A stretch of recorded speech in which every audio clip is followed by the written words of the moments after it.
21번 자국의 물가지수와 외국의 물가지수가 정의되어 있습니다. PN과 PN스타는 각각 자국과 외국의 비교역제 물가지수, PT와 PT스타는 각각 자국과 외국의 교역제 물가지수. 그런데 교역제 물가지수는 자국과 외국이 같다고 되어 있습니다. 알파와 베타는 상수이고 0에서 1 사이의 수이고요. 구매력 평가설이 성립할 경우 다음 설명 중 옳은 것을 모두 고르면 단 환율은 외국 화폐 한 단위에 대한 자국 화폐의 교환 비율이다. 21번 문제는 구매력 평가설에 관한 문제입니다. 구매력 평가설이라고 하는 것은 환율이 각 국가의 물가 수준의 비율 또는 물가 수준 비율의 역수인 구매력의 비율에 의해서 결정된다는 이론입니다. 두 국가 간 교역이 자유로운 상황에서 동일한 재화의 시장 가격이 유일하다는 일물일가의 법칙을 전제로 합니다. 외국 화폐 한 단위에 대한 자국 화폐의 교환 비율인 환율을 2라고 하면 자국의 물가지수 나누기 외국의 물가지수로 표현이 됩니다. 문제에서 보기 가를 보면 자국 물가지수 대비 외국 물가지수가 높아질수록 환율은 높아진다. 외국 물가지수 P스타가 자국 물가지수보다 더 높아진다는 이야기니까 그러면 환율은 하락하게 되겠죠. 그런데 높아진다고 되어 있으니까 틀렸고요.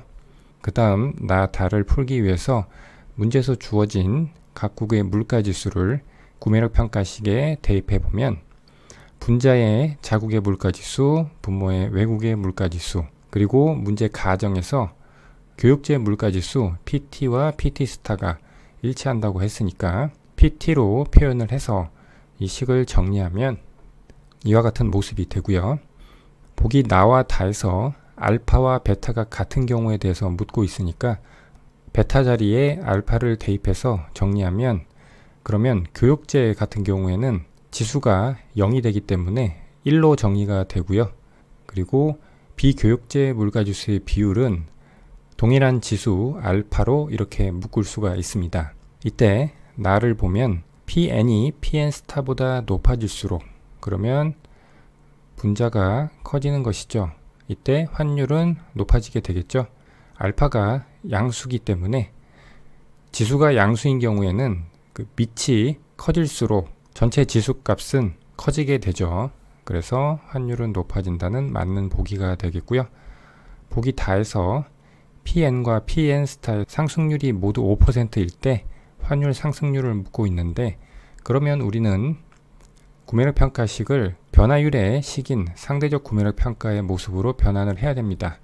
그러면 양변에 자연대수 로그를 취한 뒤에 시간에 대해서 미분해주면 변화율의 식으로 변형할 수 있습니다. 그래서 양변에 자연대수 로그를 취해준 다음에 시간에 대해서 미분하면 환율의 상승률, 환율의 변화율이 알파 곱하기 PN의 상승률 마이너스 PN스타의 상승률로 표현이 됩니다. 이때 PN과 PN스타의 상승률이 모두 5%면 이 부분이 0이 되기 때문에 환율 상승률도 0%가 되겠습니다. 그런데 1%라고 했으니까 틀렸고요. 보기 나만 옳게 되기 때문에 2번이 답이 되겠습니다. 22번 상대적 구매력 평가설과 유위험 이자율 평가설이 항상 성립할 때 A와 B에 들어갈 수 있는 숫자로 옳은 것은 단 각국에서 피셔 방정식이 성립한다. 22번 문제는 환율 결정 이론 중 상대적 구매력 평가설과 유위험 이자율 평가설이 성립하는 경우 두 국가 간의 명목이자율과 예상 물가 상승률을 구하는 문제입니다. 먼저 상대적 구매력 평가설은 환율 변화율이 국가 간 인플레이션율 차이에 의해 결정된다는 이론입니다. 수식으로 표현하면 이와 같이 표현할 수 있고요. 여기서 파이T를 자국의 물가 상승률, 파이T스타를 외국의 물가 상승률이라고 정의를 하면 파이T는 T-1기의 물가분의 T기의 물가 마이너스 T-1기의 물가를 의미하고요. 외국도 마찬가지로 T-1기의 물가분의 T기의 물가에서 t-1기의 물가를 뺀 것으로 정의할 수 있습니다. 이러한 상대적 구매력 평가설에 미래의 예상을 반영하면, 즉 시장 참여자들이 상대적 구매력 평가설이 성립한다고 생각하면 미래에도 상대적 구매력 평가설이 성립한다고 예상합니다. 그래서 기대가 반영된 모습으로 변형할 수 있습니다.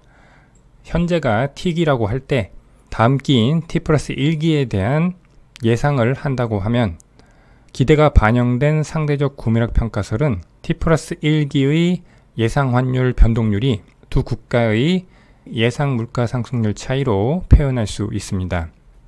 다음은 유의엄 이자율 평가설인데, 유의엄 이자율 평가설은 미래 예상 환율 변화율이 두 국가의 명목이자율 차이에 의해 결정된다는 이론입니다. 수식으로는 이렇게 표현할 수 있고요. R은 자국의 명목이자율, R스타는 외국의 명목이자율입니다. 상대적 구매력 평가설과 유의엄 이자율 평가설이 성립한다고 할 때 기대가 반영된 상대적 구매력 평가설과 유의엄 이자율 평가설에서 예상 환율 변화율이 공통으로 들어가 있으니까 이것을 매개로 결합을 해서 정리하면 각국의 명목이자율에서 예상 물가 상승률을 뺀 것이 같아지고, 문제에서 주어진 이 박스 안의 수치와 문자를 대입해서 정리하면 A와 B의 합은 8%가 나옵니다. 그래서 주어진 보기에서 A와 B에 들어갈 숫자로 두 개의 합이 8인 보기를 찾아보면 2번이 답이 되겠습니다. 23번, 두 국가 A국, B국, 두 재화 X제, Y제 핵시올린 모형을 가정하자. X제는 노동 집약제이고 Y제는 자본 집약제이다. A국의 자본 부존량분의 노동 부존량 비율이 B국보다 높을 때 다음 설명 중 옳은 것을 모두 고르면 단 W는 노동임금, R은 자본 임대료이다. 23번 문제는 핵시올린 모형의 기본 가정과 기본 가정하에 성립하는 정리에 대해서 묻는 문제입니다. 기본 가정을 보면 이 국가 이 재화 모형이고 생산 요소도 노동과 자본 두 개가 존재하는 모형이고요.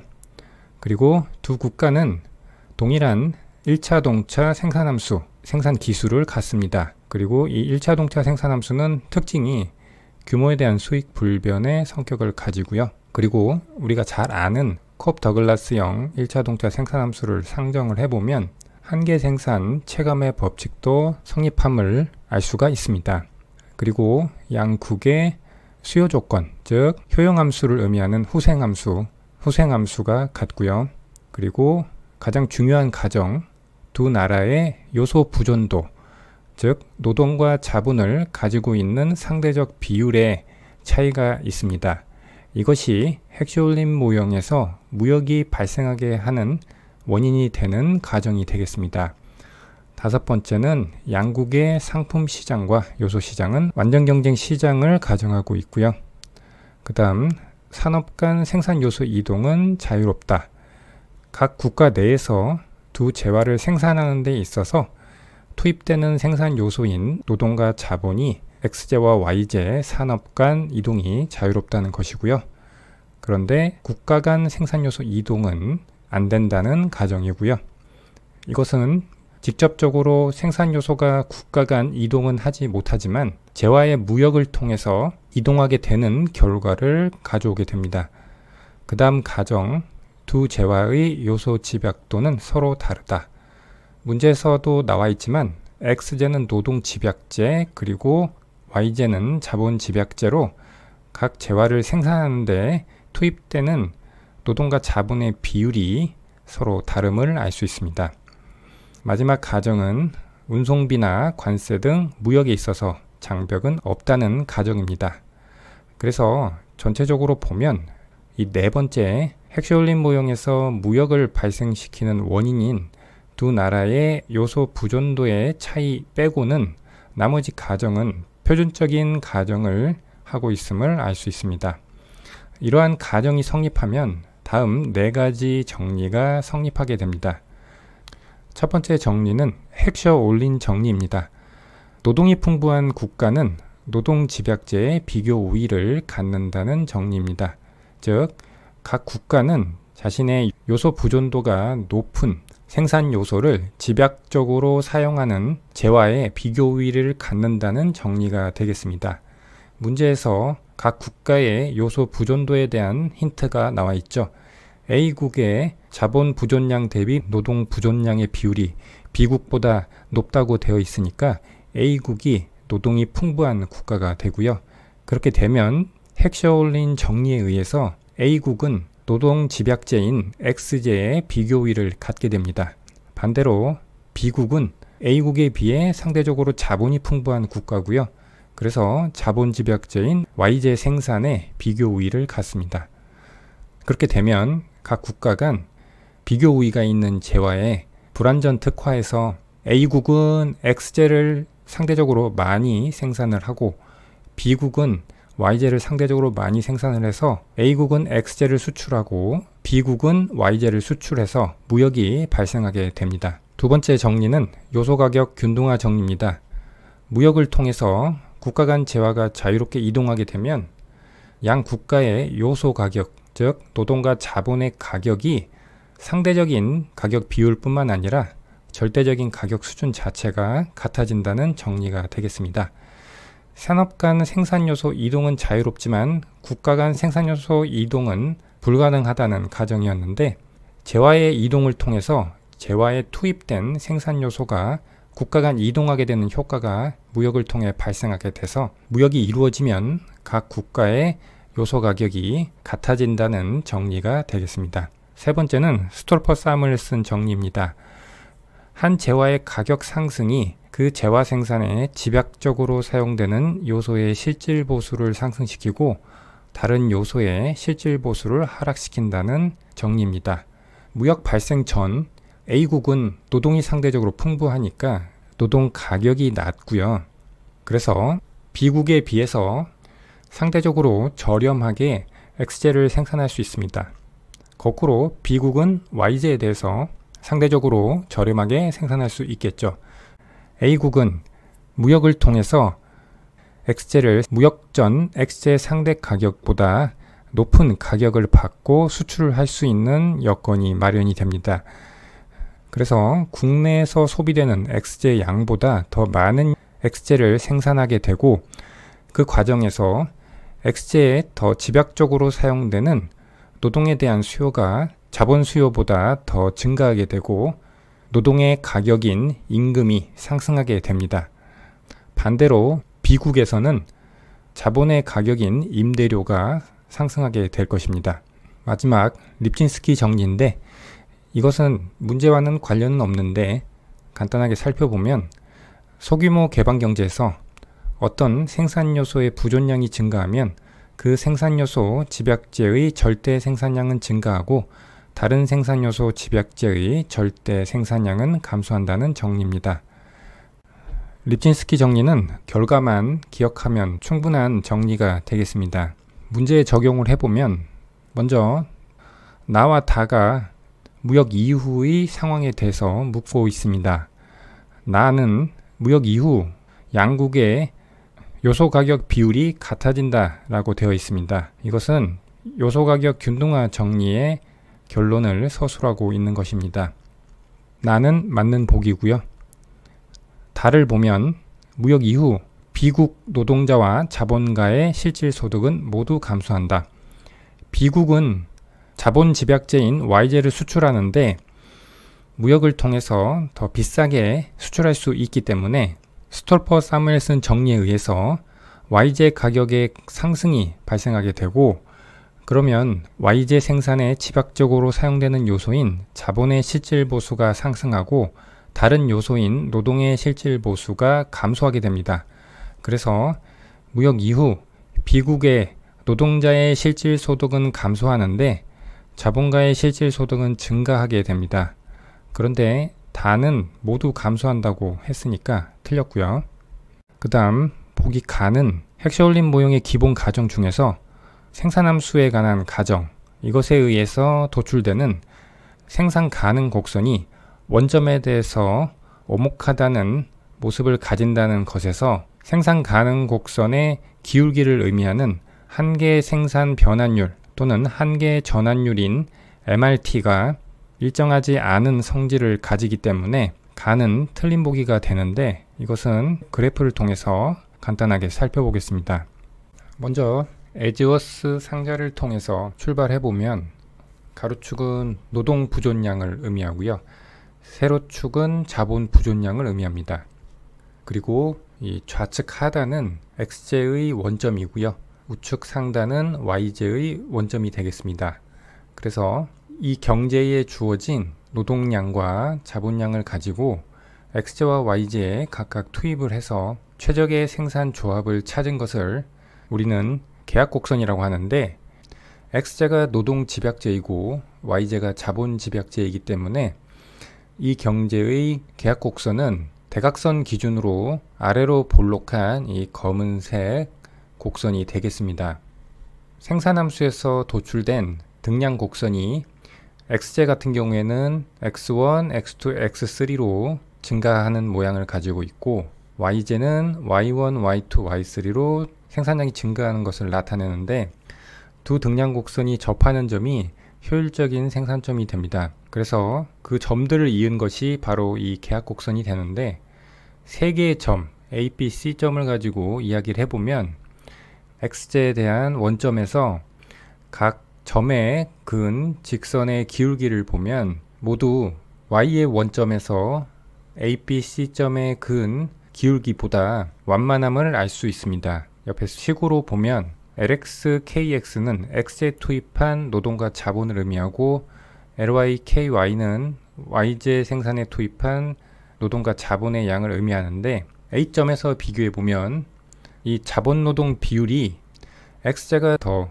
작다는 것을 알 수가 있고요, B점에서도 마찬가지고 C점에서도 마찬가지입니다. 그 이야기는 x제가 노동 집약제이고 y제가 자본 집약제임을 나타냅니다.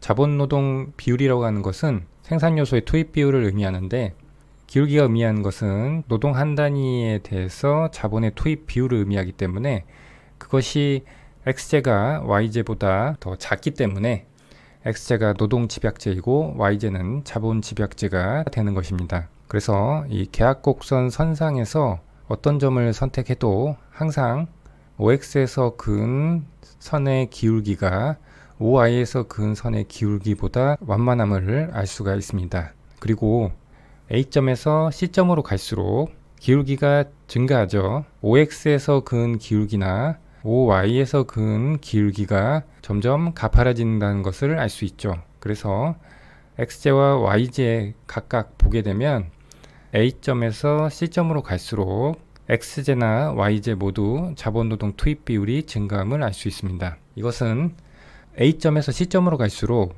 x제 생산은 증가하고 y제 생산은 감소한다는 것인데, x제가 노동 집약제다 보니까 x제 생산을 증가시키려면 노동을 상대적으로 더 많이 투입을 해야 되고, 그렇게 되면 생산요소 시장에서 노동에 대한 수요가 자본에 대한 수요보다 더 크게 증가하기 때문에 노동의 가격인 임금이 상대적으로 더 크게 상승하게 되고, 그렇게 되면 x제 생산에 있어서 비록 x제가 노동 집약제이지만 상대적으로 비싸진 노동의 투입 비율을 자본 대비 줄이기 때문에 자본 노동 비율은 증가하게 되고, 그래서 A점에서 C점까지 이동함에 따라서 원점에서 그은 직선의 기울기가 가파르게 되는 것이고요. 그리고 이 생산 요소의 상대 가격을 의미하는 임금 나누기 임대료가 점점 가파른 기울기를 갖게 됨을 보여주고 있습니다.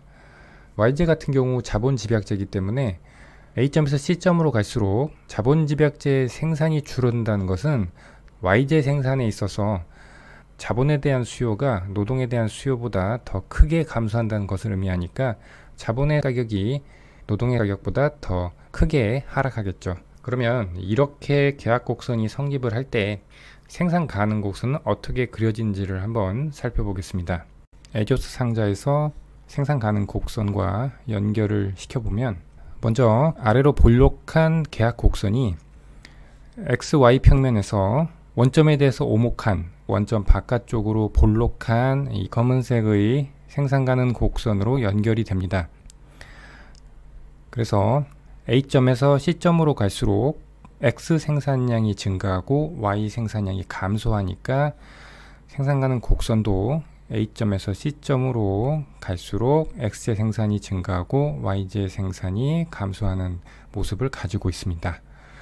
그러면 왜 이렇게 원점 바깥쪽으로 볼록한 모습이냐 하면 핵쇼올린 모형에서 생산함수는 1차 동차 생산함수를 가정하고 있습니다. 1차 동차 생산함수라고 하는 것은 투입하는 생산 요소의 비율을 일정하게 증가시킬 때 그 일정 비율만큼 생산량이 증가하는 특징을 가지고 있습니다. 그리고 X제와 Y제 모두 X제와 Y제의 생산함수가 둘 다 1차 동차 생산함수라는 특징은 같습니다.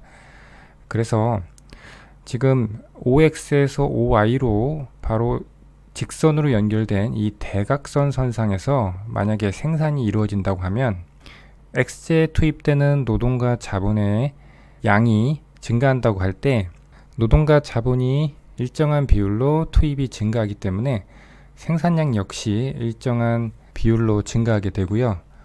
반대로 Y제의 생산은 투입되는 노동과 자본의 양이 일정한 비율로 줄어들기 때문에 생산량 역시 일정한 비율로 감소하게 되겠습니다. 즉, X제 생산이 증가하는 것과 Y제 생산이 감소하는 것 사이에 일정한 비율이 성립하게 되고, 그래서 XY 평면에서 우하향하는 직선의 모습으로 생산 가능 곡선이 나타나게 됩니다. 그런데 이 대각선은 X제와 Y제의 등량 곡선이 접하는 점이 아니고 만나는 점이기 때문에 효율적인 생산이 이루어지지 않는 점들이고, 이 점들 중에 이점을 하나 택했다고 했을 때 이 이점을 나타내는 생산 가능 곡선상의 점도 이점이라고 해보겠습니다. 그럴 때 이점을 지나는 X제의 등량 곡선과 Y제의 등량 곡선이 있다고 할 때 이 사이 부분에서 계약 곡선상의 B점으로 X제의 생산도 증가시킬 수 있고 Y제의 생산도 증가시킬 수가 있습니다. 그래서 효율적인 생산점 B점이 되는데, 생산 가능 곡선에서 이 E점에서 X제의 생산도 증가하고 Y제의 생산도 증가하는 B점이 에듀어스 상자에서의 B점과 연관되는 생산 가능 곡선상의 점이 되는 것입니다. 마찬가지 방식으로 대각선상에 있는 점들보다 X제와 Y제의 생산을 더 증가시킬 수 있는 점들로 계약 곡선상의 점을 표시할 수 있기 때문에 생산 가능 곡선에서도 대각선에서 더 바깥쪽에 있는 점들로 연결을 할 수가 있습니다. 그래서 핵쇼올린 모형에서 각 국가의 생산 가능 곡선은 원점에 대해서 오목한 또는 바깥쪽에 대해서 볼록한 모습을 갖게 되는 것입니다. 핵쇼올린 모형은 신고전학파 생산함수를 가정을 하는데, 그것이 1차 동차의 성격을 가지고 있고, 물론 1차 동차 생산함수는 지금 이 모습에서 보듯이 콥더글라스형 함수에서 도출된 포물선 모양의 등량 곡선이 나오는 것으로 그렸는데, 레온티프형 생산함수를 가정을 해도 1차 동차의 성격을 가지게 할 수 있습니다. 그런데 핵쇼올린 모형에서는 기본적으로 콥더글라스형의 신고전학파 생산함수를 가정하기 때문에 이렇게 포물선 형식의 등량 곡선이 나오는 모습을 가지고 그림을 그린 것입니다. 자, 그러면 생산 가능 곡선의 기울기인 한계 생산 변환율 또는 한계 전환율이 변화하는지를 보기 위해서인데, 생산 가능 곡선이 이렇게 원점에 대해서 오목한 모습이기 때문에 X제 생산이 증가함에 따라서 생산 가능 곡선의 기울기인 한계 전환율이 커지게 됩니다. 즉, X제 생산의 기회비용을 의미하는 Y제로 표시한 X제의 한계 비용이 증가하게 됩니다. 다시 보기로 돌아와서 가에서 A국에서는 Y제로 표시한 X제의 한계 생산 비용이 일정하다 라고 보기가 되어 있었는데, 일정하지 않고 이렇게 변화하죠. X제 생산에 따라서 증가하고 감소에 따라서 감소하는 모습을 가지고 있죠. 따라서 가 보기는 틀린 보기가 되겠고요. 그래서 옳은 것을 모두 고르라고 했으니까 나 하나만 맞죠? 답은 2번이 되겠습니다. 24번 자국과 외국의 예상실질 이자율은 아래의 식과 같이 명목이자율과 예상 인플레이션의 차이로 표현된다. R의 expectation은 예상실질 이자율, I는 명목이자율, 파이의 expectation은 예상 인플레이션이며 외국 변수는 별 표시로 자국 변수와 구분한다. 실질 환율을 명목 환율 곱하기 자국 물가분의 외국 물가로 정의하고 유의험 이자율 평가설이 항상 성립할 경우 다음 설명 중 옳은 것을 모두 고르면 단 각국에서 피셔 방정식이 성립하며 명목 환율은 외국 화폐 한 단위에 대한 자국 화폐의 교환 비율이다. 24번 문제는 피셔 방정식에 미래 예상을 반영한 식이 주어졌고요. 실질 환율의 정의 그리고 유의험 이자율 평가설이 항상 성립한다는 조건, 이랬을 때 보기의 설명 중 옳은 것을 고르는 문제가 되겠습니다. 먼저 보기 가부터 보면 예상 실질 환율 변화율이라고 나와 있는데 이것을 실질 환율 식에서 도출을 해 보겠습니다. 실질 환율 식을 수식으로 변형을 했고요. 실질 환율은 입실론, 그리고 명목 환율은 2, 자국 물가는 P, 외국 물가는 P 스타라고 하겠습니다. 이러한 실질 환율의 식을 예상 실질 환율 변화율로 표현하기 위해서 우리는 먼저 실질 환율 식을 변화율의 식으로 변형한 뒤에 미래 예상을 반영하면 되겠습니다. 양변에 자연 대수를 취해준 다음 시간에 대해서 미분하면 변화율의 식으로 표현이 되고요. 여기서 환율의 예상을 반영을 해주면 미래 예상 환율 변화율은 이와 같은 식으로 표현이 됩니다. 그리고 여기에 유의험 이자율 평가설을 대입을 해줍니다. 유의험 이자율 평가설은 각국의 명목이자율 차이가 예상 환율 변화율과 같다는 것이죠. 지금 예상 실질 환율 변동률에서 이 부분이 예상 환율 변화율이니까 이 자리에 유의험 이자율 평가설을 대입을 해주면 명목 이자율과 예상 인플레이션율의 식으로 변형이 되고요. 문제에서 주어진 미래 예상을 반영한 피셔 방정식을 활용하기 위해서 자국과 외국의 변수끼리 묶어준 다음 대입을 해주면 예상 실질 환율 변화율은 자국과 외국 간 예상 실질 이자율의 차이로 정리가 됩니다. 이것이 보기 가에 있는 설명과 일치하죠. 따라서 보기 가는 맞는 보기가 되고요. 그 다음 나에서 양국 간 명목 환율이 구매력 평가설에 의해 결정된다고 되어 있는데 구매력 평가설은 환율이 각국의 물가 비율에 의해서 결정된다는 이론인데 식으로 나타내면 명목 환율 곱하기 외국의 물가가 자국 물가와 같다는 식이 됩니다. 이것을 활용해서 실질 환율에 대입을 하면 실질 환율은 1이 되고요. 실질 환율 값이 일정하니까 예상 실질 환율 변화율은 0이 됩니다. 그래서 보기 나도 맞는 보기가 되겠고요. 마지막으로 보기 다. 이 보기 다는 보기 나와 가가 성립하면 성립하게 됩니다. 즉 양국 간 명목 환율이 구매력 평가설에 의해 결정되면 보기 나에 의해서 예상 실질 환율 변화율은 0이 되고요.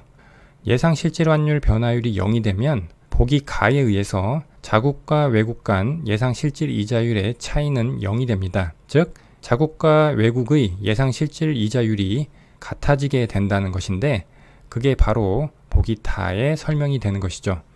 그래서 식으로 보면 우리가 예상 실질 환율 변화율이 보기 가에 의해서 자국과 외국 간 예상 실질 이자율의 차이로 설명이 되는데 보기 나에 의해서 예상 실질 환율 변화율이 0이니까 정리하면 자국과 외국의 예상 실질 이자율은 같다는 결론이 나옵니다. 따라서 보기 다도 맞는 보기가 되겠고요. 그러므로 24번 문제의 답은 옳은 것이 모두 모여있는 5번이 답이 되겠습니다. 25번 전염병과 국제 분쟁 등으로 인해 각국의 경제는 불확실성이 커지게 되었다. 각국의 은행들은 이에 대응하여 가산금리를 올려 대출금리를 인상하였다. 투자가 대출금리에 의존할 때 YR 평면에서의 IS 곡선과 YP 평면에서의 총수요 곡선의 변화에 대한 설명으로 옳은 것은, 그리고 각 파라미터에 대한 정의가 나와 있습니다. 25번 문제는 IS 곡선과 총수요 곡선을 도출해서 가상금리인 스프레드가 변동했을 때 어떻게 두 곡선이 영향을 받는지를 묻는 문제입니다.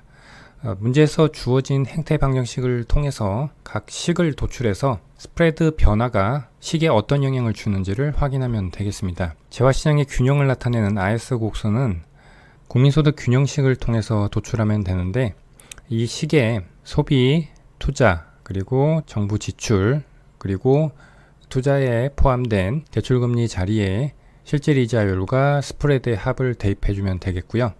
그래서 정리를 해주면 다음과 같이 YR 평면에서 우하향하는 IS 곡선식이 도출이 됩니다. 총수요 곡선식을 도출하기 위해서는 재화시장과 화폐시장의 동시 균형 조건을 가지고 도출할 수 있는데, 화폐시장의 균형식은 LN 곡선이니까 LN 곡선은 실질화폐 공급이 실질화폐 수요와 같다는 균형식에 의해서 도출될 수 있습니다. 실질화폐 수요는 이 식을 가져오면 되겠고요. 실질화폐 공급에서 우리가 화폐 수요가 MD니까 화폐 공급은 MS로 표현을 했습니다. 이것을 정리해주면 YR 평면에서 우상향하는 LN 곡선의 식이 도출이 됩니다. 이제 IS 곡선식과 LN 곡선식을 연립해서 총수요 곡선식을 도출해 보겠습니다. 두 곡선이 실질 이자율이 공통으로 들어가 있으니까 총수요 곡선은 YP 평면에 그려지니까 우리는 IS 곡선과 LN 곡선에서 실질 이자율을 소거를 해줍니다. 두 개를 같게 놓으면 되겠죠. 그래서 정리하면 AD 곡선식이 도출이 됩니다. 이제 문제에서 주어진 충격인 가상금리의 상승이 어떻게 영향을 주는지 보겠습니다. 스프레드가 증가하면 IS 곡선식 같은 경우에는 Y가 제로일 때의 절편, 즉 세로축에 해당하는 이자율의 절편이 감소하게 됩니다. 즉 IS 곡선이 좌측으로 하방 이동, 즉 좌측 이동하게 되고요. 그 다음 총수요 곡선인 AD 곡선을 보면 스프레드가 상승하면 YP 평면에서 모든 Y 구간에서 P값이 하락하게 되죠. 즉 총수요 곡선이 하방 이동, 즉 좌측 이동하게 됩니다. 따라서 보기를 보면 1번부터 4번까지는 IS 곡선과 총수요 곡선의 기울기가 변화한다는 기술이 되어 있는데 다 틀린 보기가 되겠고요. 5번이 IS 곡선과 총수요 곡선 모두 좌측으로 이동한다고 되어 있으니까 5번이 맞는 서술이 되겠습니다.